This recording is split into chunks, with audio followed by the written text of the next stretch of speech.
Good morning, Word of Truth, JD Nija. Oh boy. Heavenly Father, bless this message. We love you. We honor you. We come before you with a contrite and humble spirit to learn your ways and to abide by our hearts and to be true to you and to each other. Love you with all our heart and love our brother like we love ourselves. Amen.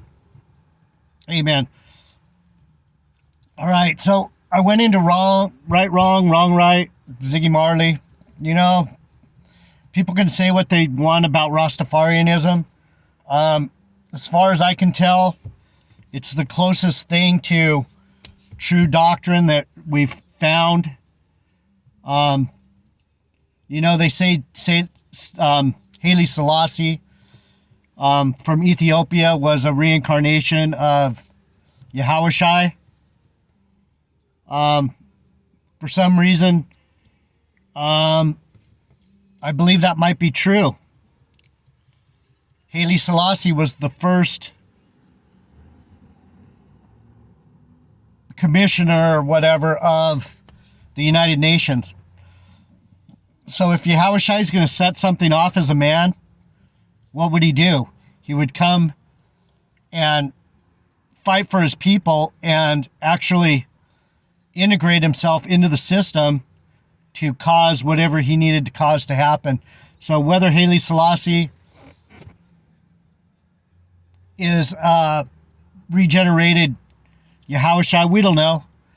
But there's some clues that point to him being a very spiritual man, and people can argue about Rastafarianism. There's a lot of kooky stuff that goes on behind it too, but I believe Ziggy Marley, his name is David, and Bob Marley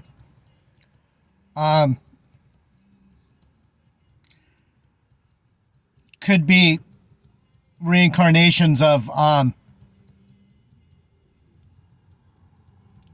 very important people in the Bible. But I'm not going to claim anything. Let God sort that out. All I know is the songs they sing and the psalms they've sang have brought edification to my spirit, and that's all I can say. So, you know, the story about and Judges, you know, you look at Judges, this is probably going to be a two-part message, because no sooner do I get started as 3 minutes have gone by. It's like, what the hell? So, it's really hard to teach the Bible in 25-minute increments, because this is knowledge for the ages. And my friend was asking me why I don't go tell people it should know on the streets about the Bible and da da da da da. You can't stand on the street and get anyone to listen. If you want to listen about the Bible, you'll be here listening. What, can I sit down with someone for hours and hours and hours? I've done that. You know what I got out of it? People don't get it. This isn't about straightening anyone out. It's not about turning someone to the Lord.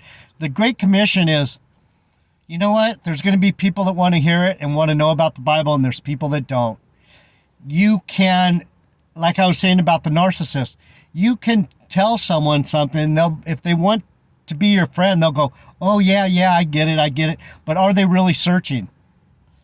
So that being said, I'm going to try and do this message. This is, I'm not sure exactly the point I'm trying to make, but I'm going to try and get some perspective on the story about the Levite. See, I read back a little bit further. I always just got to the part where it was about my people, but I read back a little further about how this whole civil war at the end of Judges took place. So when we look at Judges, the book of Judges was all about, can man get it? Can the tribes get it? Can the tribes love each other? Do the tribes have priestly leadership? Do they have God in their hearts? What do we find out in the book of Judges? Fuck no. Israel's a bunch of wicked ass fucking people. That's why they were chosen. They were chosen to be an example. That's why we have the Bible. The Bible is an example of Israel being fucking humans. Being fucked up humans. They're supposed to be the best of the best. And what they do, they ended up being the best of the worst. And so, as a prophet, as a man of the Lord, as someone who can speak, that can bring out the gifts from the sack of the mouth of my sack, it's not going to be well received. It never has been. Because people don't understand what God's trying to say. He doesn't tell you straight up this, that, and the other. And that's why some of these plantation Christianity churches, all this stuff it's so, like I said in the song, they twist the doctrines. They make the right wrong and the wrong right, because not only do they have agendas, but they're not given the Spirit. And that's the point, is he's saying in Judges, we don't have the Spirit. We don't have the right spirit. And to get the right spirit, there's a very few men that are going to have it, and they're going to say it, but that's only as a witness to the destruction. I don't have no way. The way I'm going to save people is by speaking the truth, whether anyone hears it or not.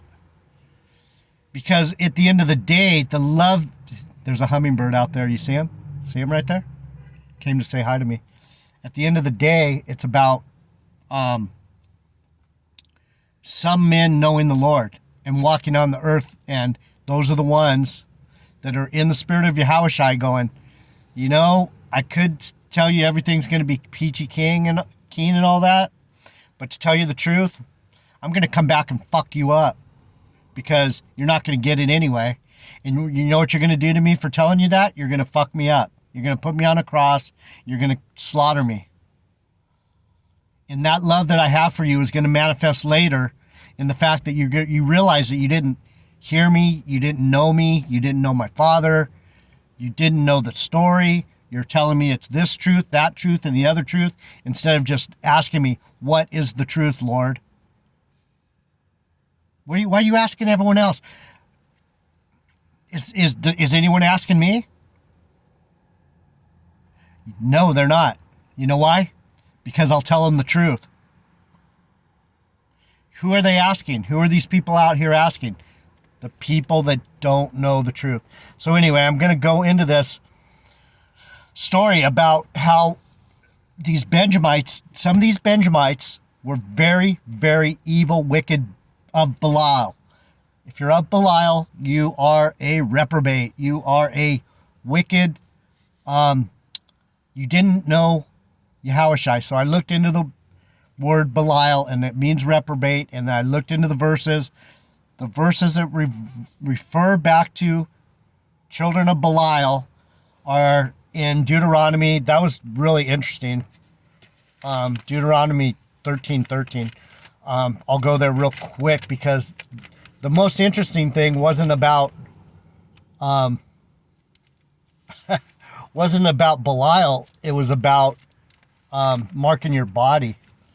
13:13. I don't know what made me remember that. 13:13. Probably because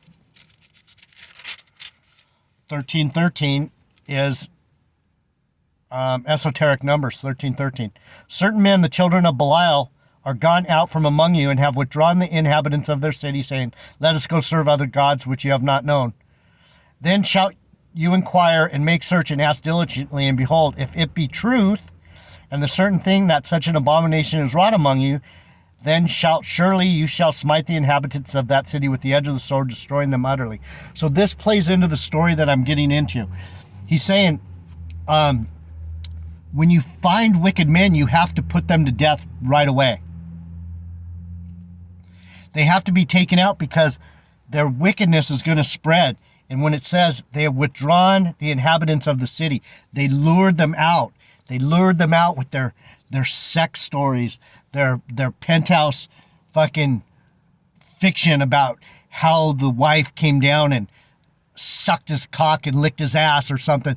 Whatever it is that draws you out, the money, we're going to give you, if you do this, you're going to get so much money. And so you do wickedness for all these things. And Belial, these devils, they're just agents of God. They're just agents of God drawing people out. So what we have to do is take them out and send them back to the Heavenly Father. These spirits must be sent back to the Father because they're polluting us here. They came down to pollute us. We know who they are. We can tell what they're doing. We have to get rid of them. So the story, this Benjamite story, I'll go back to it now. We're talking about these wicked Benjamites, right? This is my tribe. Some of us are that way. That's what we do. We draw. Our spirit is here. Some of us are here to draw people into the wrong direction. And I know these things because that's my tribe. Not that I am that. I've seen enough of that I know what I'm talking about. That's the point I'm trying to make. So, back to the story in Judges 19.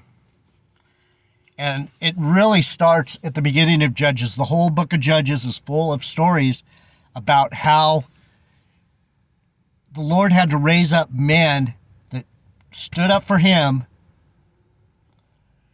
to try and draw the people back into righteousness because people just don't get it, especially Israel. They're knuckleheads. So after Judges, this is when we got King David and King Saul.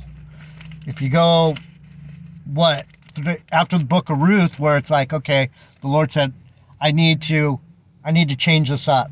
Judges is the last book. Judges is the last book of the nonsense of Israel. And when Ruth starts, that's when the land gets redeemed through the Moabites. He's saying, you know what? I can't separate these people anymore. I'm going to have to make them all my people. And that's why Ruth the Moabitess is in the line of Yahushai. Because after Judges, after this story, this is the last story before the Lord changes it up. These are the things that it takes a lot of years. It took me a lot of years to get to this point where I can tell you these things and say, these are the facts, baby. This is, from what I can tell, I'm not trying to lead you down any wrong path. This is the truth. So let me start and you'll get a feeling. This is going to take at least 2 messages, but I'm going to start. But I had to get that through your head that this was the very last story, and it says so in the story. I'm reading through the story again because I'm finding things here that the Lord's going, this is you, dude. This is all you. Fucking get it right. So here I am. I'm trying to get it right, and I'm spitting it out, even though no one's hearing. A Levite's concubine. So the concubine that caused the whole thing this is the part of the story that where she came from. And it came to pass in those days when there was no king in Israel. That's the point I'm trying to make. This is the book of Judges, and this is the point I'm making. There's no king. That's why right after Ruth, it goes into the kings. Boom. The Lord's like, I have to change this. I have to show these people that having a king isn't going to do it either. I am your king. So this is where the story gets beautiful. It's like, how bad could it get before it gets better? Benjamin almost got wiped off the map because of fucking men are vain and angry, and they think they know what's right, and they think they know the Lord, and they do all these wicked things, right? And it came to pass in those days, Judges 19:1, when there was no king in Israel, that there was a certain Levite sojourning on the side of Mount Ephraim, who took him a concubine out of Bethlehem, Judah. So this concubine had actually come from the same place our Lord was born. So she was born of that people. She's of my people. She's of my people. And your people. If you're a believer, she's of your people. She's of this person, right? She's of this group of people. And let me continue. And the concubine played the whore against him and went away from him unto her father's house to Bethlehem, Judah, Benjamin, and was there for 4 whole months. So, what did she do? What did this woman do? She was with her father.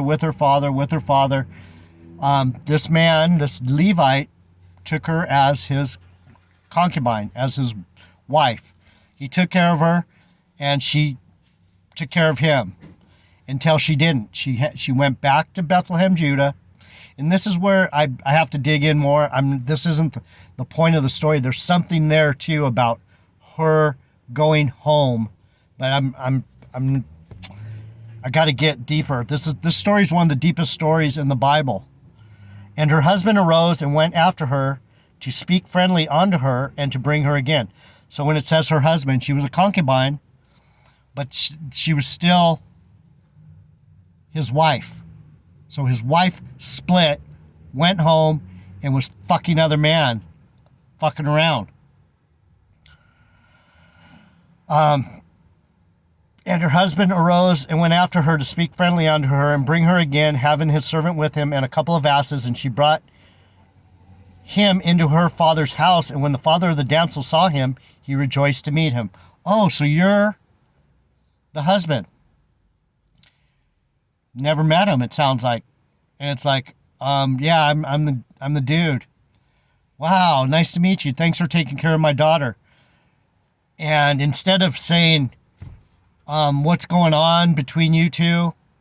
My daughter's here being a problem. Why is she here? Instead of doing that, the dude's all right, come in, let's sit down and fucking party up. And that's what happened. And his father-in-law, the damsel's father, retained him, and he abode with him 3 days. So they did eat and drink and lodge there. And it came to pass on the 4th day, when they arose early in the morning, that he rose up to depart. And the damsel's father said unto his son-in-law, comfort your heart with a morsel of bread, and afterward go your way. And they sat down and did eat and drink, both of them together. For the damsel's father had said unto the man, be content, I pray thee, and tarry all night, and let thine heart be merry. Let's party again, dude. Don't leave. Let's get our party on. Right? Fuck it, you don't need to go. He's not, see, the father of the damsel wasn't right. There's your first mistake. Why is she fucked up? Because she had a bad dad.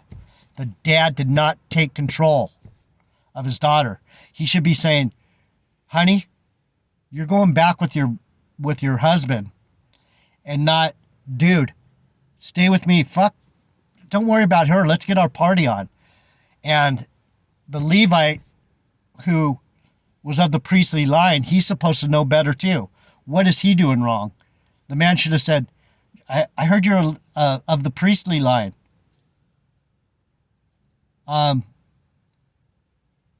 What do I need to know?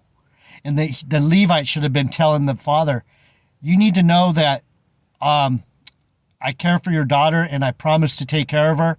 And you need to tell her, I'm not taking care of you anymore. Get the hell out of here. Go back to your husband.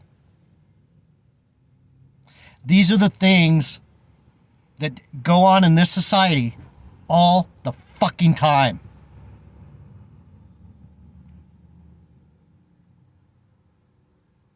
I'll read on. And when the man rose up to depart, the father-in-law urged him, therefore he lodged there again.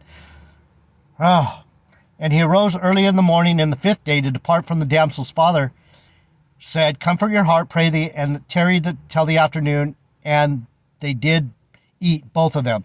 So they're on a roll. Verse 9, and when the man rose up to depart, he and his concubine and the servant, his father-in-law, the damsel's father, said unto him, behold, now the day draweth toward evening. I pray you tarry all night. Behold, the day groweth to an end. Lodge here that thine heart may be merry, and tomorrow get up early and go your way, that you may go home.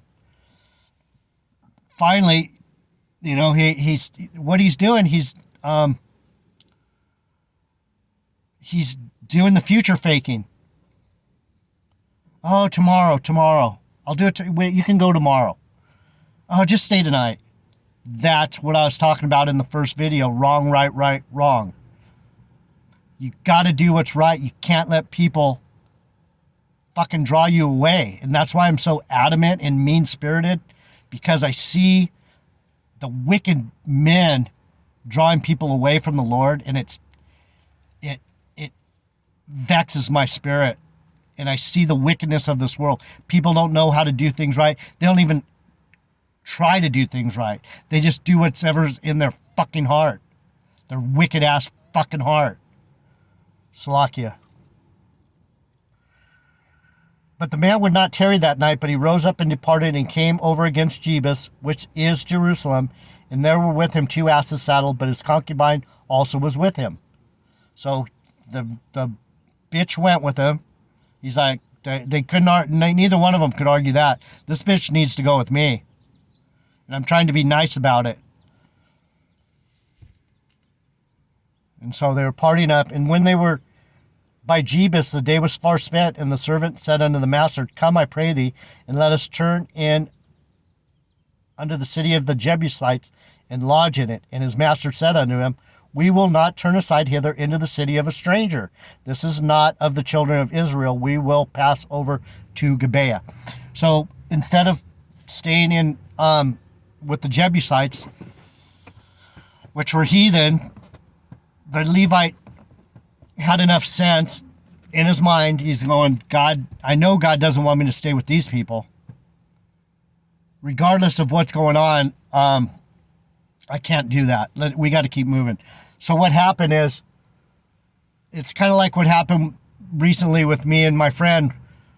We had gone up, and the man of the house made us stay longer than we wanted to stay, and it set our trip off a little in a wrong way, and we ended up getting in an accident. And it wasn't anything severe, but it speaks of what happens when you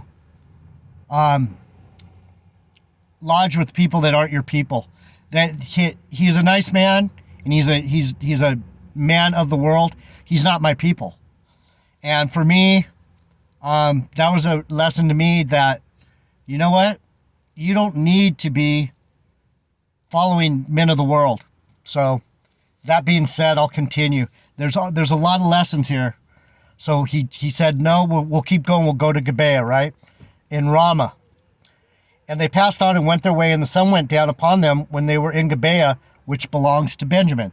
So the guy threw them off their timing. Their timing is off now. Their timing is wrong. He never should have went onto this concubine. He should have let her go and let the dad deal with this fucking slut, this bitch, right?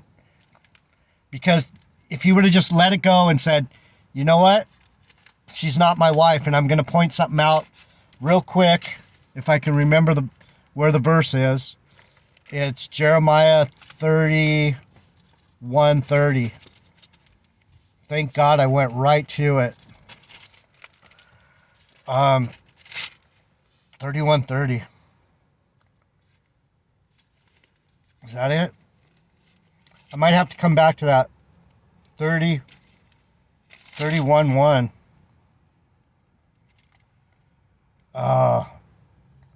31:13. I'll come back to that. But you're not supposed to bring once a woman goes and sleeps with someone else, you're supposed to fucking move on from that shit, because that shit is polluted, and we'll get into that. So I'll be back.